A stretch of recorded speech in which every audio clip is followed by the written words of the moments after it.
Hello बच्चों। कल आपको पढ़ाया गया था टोरॉइड के कारण उत्पन्न चुंबकीय क्षेत्र।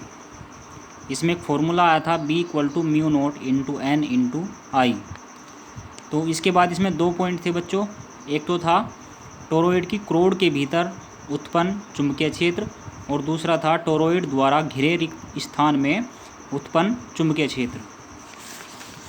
तो आज बच्चों जो सी पॉइंट रह गया था, कल ये सी पॉइंट रह गया था, आज इसको यहाँ से स्टार्ट किया जाएगा। पॉइंट नंबर सी है टोरॉइड के बाहर रिक्त स्थान में उत्पन्न चुंबकीय क्षेत्र। तो ये किस प्रकार से फाइंड आउट किया जा सकता है, एक बार इसको देखेंगे। माना टोरॉइड के बाहर रिक्त स्थान में R2 r त्रिज्या का वृत्तीय पथ है जो कि टोरॉइड के संकेंद्रीय है। इस वृत्तीय पथ से परिबद्ध क्षेत्रफल में प्रत्येक फेरा 2 बार गुजरता है जिनमें प्रवाहित विद्युत धारा का मान समान तथा दिशाएं विपरीत होती हैं। अतः वृत्तीय पथ द्वारा परिबद्ध परिणामी धारा शून्य होती है। तो इस प्रकार से हम देखते हैं कि अगर टोरॉइड के बाहर जो रिक्त स्थान है जो कि ग्रेटर देन है r से और इसका एक वृत्तीय पथ है जो कि आपस में कंसेंट्रिक है, संकेंद्रीय है, तो उसमें जो विद्युत धारा का मान है वो समान और दिशाएं जो हैं वो विपरीत होती हैं। अतः वृत्तीय पथ द्वारा परिबद्ध परिणामी धारा शून्य होती है। इस वृत्तीय पथ के लिए एम्पियर के नियम से, अब यहाँ पे एम्पियर का नियम अप्लाई होता है। लाइन इंटीग्रेशन वेक्टर B.dl = μ0 × 0 बराबर 0 अथवा B बराबर 0, अर्थात यहाँ पे चुंबकीय क्षेत्र जो है वो शून्य होता है। तो हम लिख देंगे यहाँ बच्चों कि टोरॉइड के बाहर रिक्त स्थान में उत्पन्न चुंबकीय क्षेत्र शून्य होता है। अब एक क्वेश्चन देखिए न्यूमेरिकल, उसके बाद आपके आंकिक प्रश्न कराए जाएंगे। एक 20 सेंटीमीटर लंबी तथा पतली परिनालिका में पतले तारों के एक तह वाले 500 फेरे हैं। उसमें 4 × 10⁻³ एम्पियर की धारा है। परिनालिका की अक्ष पर मध्य में तथा सिरों पर चुंबकीय क्षेत्र की तीव्रता की गणना कीजिए। जब इसको सोल्व करेंगे बच्चों तो सबसे पहले प्रति मीटर लंबाई में फेरों की संख्या n निकालेंगे, जिसका फॉर्मूला होता है N/L, यानी कि 500/0.20 मीटर, यानी कि 2500 मीटर इनवर्स। तो परिनालिका में प्रवाहित धारा I बराबर 4 × 10⁻³ एम्पियर B हमें निकालना है। तो लंबी परिनालिका की अक्ष पर मध्य में चुंबकीय क्षेत्र की तीव्रता B बराबर μ0 × N × I। तो जब इसको हल करेंगे बच्चों ये हो जाएगा 4 × 3.14 × 10⁻⁻7 × 2500 × 4 × 10⁻³ अर्थात 0.1256 × 10⁻⁴ न्यूटन पर एम्पियर मीटर, यानी कि ये आ जाएगा 0.1256 गॉस। अब परिनालिका के सिरों पर चुंबकीय क्षेत्र की तीव्रता तो B बराबर हो जाएगी μ0 × N × I/2 अर्थात 0.0628। तो ये आ जाएगा बच्चों इसका आंसर 0.0628 गॉस। अब बच्चों आपकी बुक में जो आंकिक प्रश्न हैं अब उन्हें देखते हैं।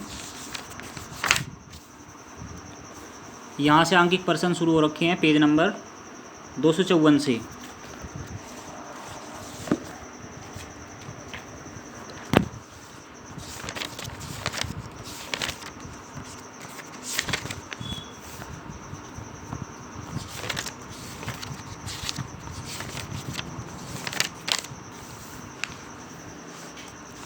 देखिए बच्चों क्वेश्चन नंबर फर्स्ट है, एक वर्गाकार कुंडली की प्रत्येक भुजा 4 सेंटीमीटर है। कुंडली में 5 एम्पियर की धारा प्रवाहित होने पर उसके केंद्र पर उत्पन्न चुंबकीय क्षेत्र की गणना कीजिए। तो जब इसको सोल्व करेंगे बच्चों इसका डायग्राम देख लीजिए। डायग्राम इस तरीके से है, ये ABC और D एक कुंडली है, ठीक है। यहाँ पे 45 डिग्री का एंगल है, यहाँ पर भी 45 डिग्री का एंगल है और जो इसकी जो लेंथ है ये 4 सेंटीमीटर है CD। तो इसका मतलब हाफ कितनी हो जाएगी 2 सेंटीमीटर। धारावाही चालक BC के कारण केंद्र O पर चुंबकीय क्षेत्र तो ये बी डैश बराबर mu naught upon 4 pi into I upon A हो जाएगा, sine theta plus sine phi हो जाएगा। इसके बाद यहाँ पर 10 की पावर माइनस के 7 गुणा 5/4 5/0.04 गुणा साइन 45 प्लस साइन 45। आप इसको हल कर लोगे तो इसका जो आंसर है वो ये आ जाएगा। ये खोला नहीं है, आप इसको अपने आप खोल लेना बच्चों, आप इसको हल कर सकते हो। उसके बाद वर्गाकार कुंडली के कारण केंद्र O पर चुंबकीय क्षेत्र जो होगा वो B बराबर 4 गुणा बी डैश होगा। तो 4 गुणा 10 की पावर माइनस के 7 गुणा 5/0.04 गुणा √2। आप इसको खोल सकते हो, इसको खोलते ही इसका आंसर आ जाएगा, और वो भी वेबर पर मीटर स्क्वायर में या टेस्ला में या फिर न्यूटन पर एम्पियर मीटर में आ जाएगा इसका आंसर। मैच कर लेना बच्चों। ये क्वेश्चन आपको होमवर्क में दिया गया है कैलकुलेशन करने के लिए। नेक्स्ट क्वेश्चन देखिए। नेक्स्ट है क्वेश्चन नंबर 3। देखिए, एक सीधे लंबे तार से 2 सेंटीमीटर दूरी पर चुंबकीय क्षेत्र की तीव्रता 10 की पावर माइनस के 6 टेस्ला है।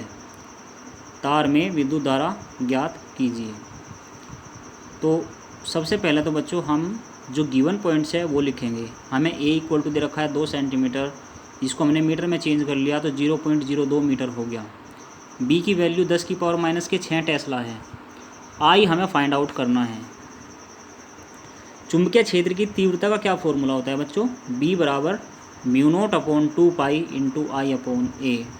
तो वैल्यूज़ रखिए, 10 की पावर माइनस के 6 बराबर 2 गुणा 10 की पावर माइनस के 7 गुणा आई गुणा 10 का स्क्वायर अपॉन 0.02।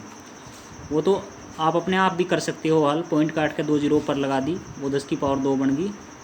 उसके बाद यहाँ से आई की वैल्यू फाइंड आउट की, तो आई की जो वैल्यू आएगी 10 की पावर माइनस के 6 बटे 10 की पावर माइनस के 5, यानी कि 10 की पावर माइनस का 1, जिसका मतलब है 1/10। तो आई की वैल्यू यहाँ से कितनी आ जाएगी? 0.1 एम्पियर।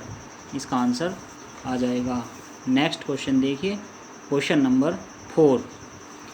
2 मिलीमीटर व्यास के तांबे के तार में 10 एम्पियर की धारा है। इस धारा के कारण अधिकतम चुंबकीय क्षेत्र की तीव्रता का परिमाण ज्ञात कीजिए।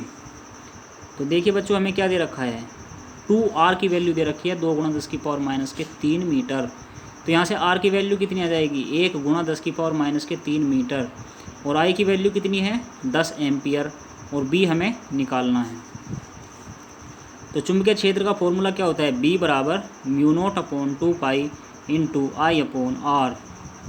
तो B बराबर क्या हो जाएगा? 2 into mu naught upon 4 pi into I upon R. 2 से गुना 2 से भाग कर लिया यहाँ पर। उसके बाद बच्चों B बराबर 2 into 10 to the power minus 7 into 10 upon 1 into 10 to the power minus 3। तो जब आप इसको हल करोगे तो इसकी जो वैल्यू है, हल होकर के इसको आप पावर को ऊपर ले जाओगे तो 2 गुणा 10 की पावर माइनस 7 गुणा 10 की पावर 3। तो B बराबर आ जाएगा 2 गुणा 10 की पावर माइनस के 3 टेस्ला। इसका आंसर आ जाएगा। नेक्स्ट क्वेश्चन देखिए बच्चों, क्वेश्चन नंबर 5। एक लंबे व सीधे तार में 10 एम्पियर की धारा बह रही है। उससे 10 सेंटीमीटर की दूरी पर कितना चुंबकीय क्षेत्र उत्पन्न होगा? क्षेत्र की दिशा निर्धारण किस नियम से होगी? तो सॉल्यूशन करेंगे। आई की वैल्यू दे रखी है 10 एम्पियर, ए की वैल्यू 10 सेंटीमीटर, इसको मीटर में कन्वर्ट कर लो 0.1 मीटर आ जाएगा। तो फॉर्मूला हमारे पास होता है बच्चों B बराबर mu naught upon 2 pi into I upon ए। तो फिर पहले के जैसे कर लिया हमने इसको, 2 into mu naught upon 4 pi into I upon ए। तो जब आप इसको हल करोगे बच्चों, 2 गुणा 10 की पावर माइनस के 7 गुणा 10 अपॉन 0.1, पॉइंट कट के ऊपर 0 बन गई। तो 2 गुणा 10 की पावर माइनस के 5 न्यूटन पर एम्पियर मीटर इसका आंसर आ जाएगा। और इसने ये भी पूछा था कि क्षेत्र की जो दिशा है उसका निर्धारण किस नियम से होगा? तो बच्चों क्षेत्र की दिशा का निर्धारण दाएं हाथ की हथेली के नियम नंबर 1 से होगा। तो इसका आंसर बच्चों यहाँ से आ जाएगा। नेक्स्ट क्वेश्चन आपको बाद में कराएंगे।